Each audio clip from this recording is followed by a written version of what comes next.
Well, hello everyone. Welcome to your fourth training video on scaling your program, where I am your coach, Dr. Andrea Dickerson. Today, I'm going to share with you the fourth step in our framework that we utilize in the Jumpstart School of Systems. This is the way owners like yourself can create systems and move quickly in the implementation process. I want to help you solve the biggest challenge that you're facing, which is creating a standardized way of operating and then ensuring that all of your locations are able to follow the same process. So with the scaling process, you are going to learn this process so that you can create the security and confidence of trusting your systems. Let me explain to you how that's going to work. So remember, in our framework, we created the processes and systems by utilizing the plan phase. We gave you all of the foundation systems that you have to have a standard operating procedure for. Then we walked you through phase 2, which is the create phase. We instructed you on how to utilize video, images, accountability checklists, and more, so that you can create the tools your team will need in order to follow your step 1 plans. Then we walked you through the launch phase. The launch phase is intended for you to test your standard operating procedures. Now that you have done those 3 steps of the framework, we are now ready for you to scale. Now, you are scaling what you can trust. And when you can trust it, you can bet on it. And when you can bet on it, you have to have the daily CEO processes in place to require it of your team. If you skip this process, then you forfeit your ability to truly scale your processes and systems. So let's move into the components of scaling your operations. I have here with me my handy dandy notes so that I can be sure to share with you everything that you need. Now, what I want to do is to make sure that you understand that the reason why you are scaling is so that you can create processes that can be utilized across all of your locations. So let's talk about what's in those steps that you have to implement to scale. Number 1, you are now going to take your PowerPoint presentations, you are going to take your videos, you're going to take your images, and you are going to find a platform where these tools can be hosted.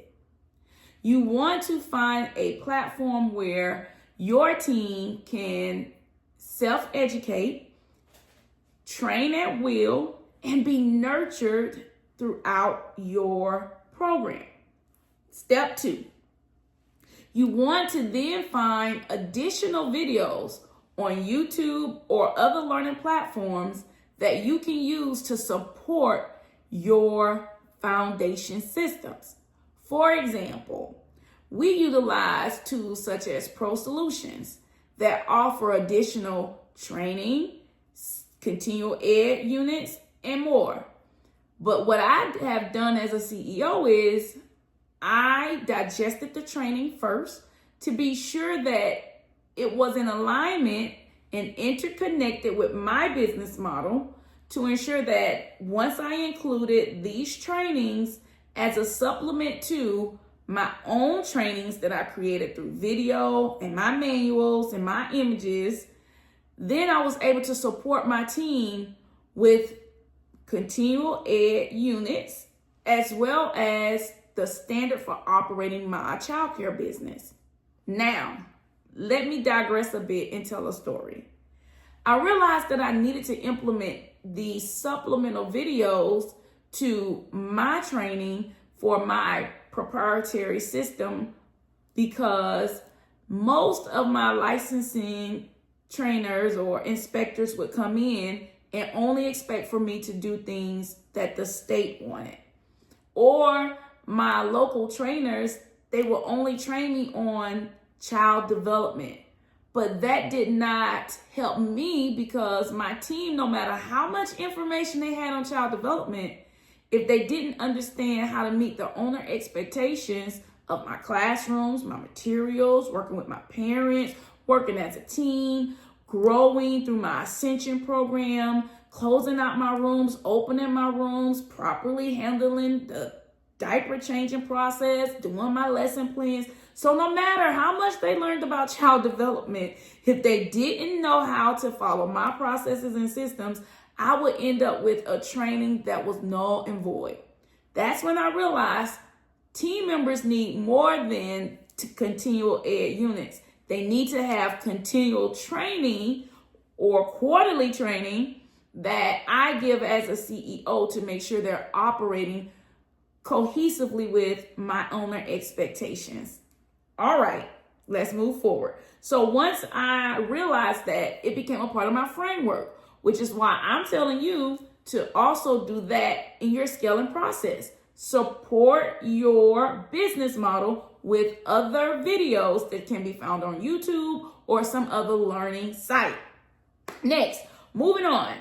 Now the next phase is to take your PowerPoint presentations and to ensure that they are also hosted on a platform that can be easily accessed, and to make sure that your PowerPoint presentation has a framework as well. All right, then you're going to take the next step and ensure that every video, PowerPoint, or image follows a framework. So in the School of Systems, we give you a framework for your drive to make sure that you're able to streamline your operations and that your operations is clear, all of your SOPs are in the correct files, and that there is a roadmap to your systems. All right, the next step, we admonish you to create a QR code. This QR code is going to link to your online material. This is why we encourage owners to utilize an online platform for the purposes of being able to generate links.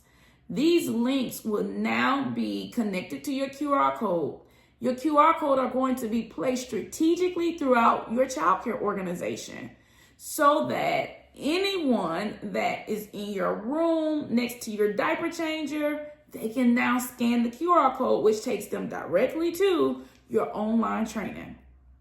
Or you might have a new director who may not be clear about all of your operating systems.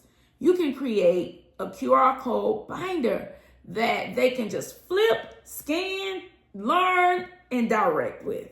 All right. The next phase is to make sure, which is the final step, that your systems are streamlined and interconnected. Now, this is where you need a high-level operations team.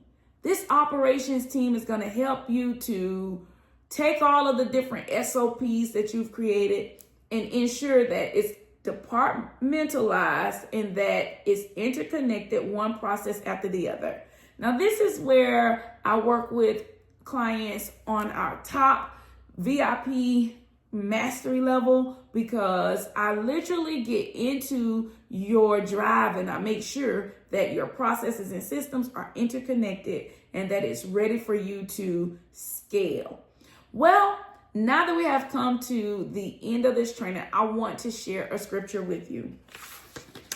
Our scripture for this portion is going to come from Ephesians 5:1. Ephesians 5:1 tell us to be followers after Christ. Now, it also tells us to walk in love. And once I read that scripture, it said something to me that I thought was very applicable to this portion of our training. In order for a person to become a follower of your brand, a follower of your system, or a follower of your ideas, we have to have this in place for them to walk with. All right? We have to have a pattern. And in the scripture, it says that Christ is the pattern for us to discover how to walk in love. So I want to encourage you to complete this model because it's going to give you the ability to provide training to your team, give them a pattern, and empower them to implement and walk. Well, all right, I've been talking to you throughout every single video about our upcoming conference, JumpstartMyChildCareSuccess.com. I want to encourage you to really dive deep into the upcoming webinar. I want to encourage you to grab your tickets now to the upcoming conference because it's now time for you to implement growth systems and get in the environment where the conversations that's necessary to grow your business is being discussed. Well, all right, this is your coach, Dr. Andrea Dickerson with EyeOnADaycare.com. And as always, remember, if you manage the childcare business that you love, you will love the childcare business that you manage. Bye, you guys.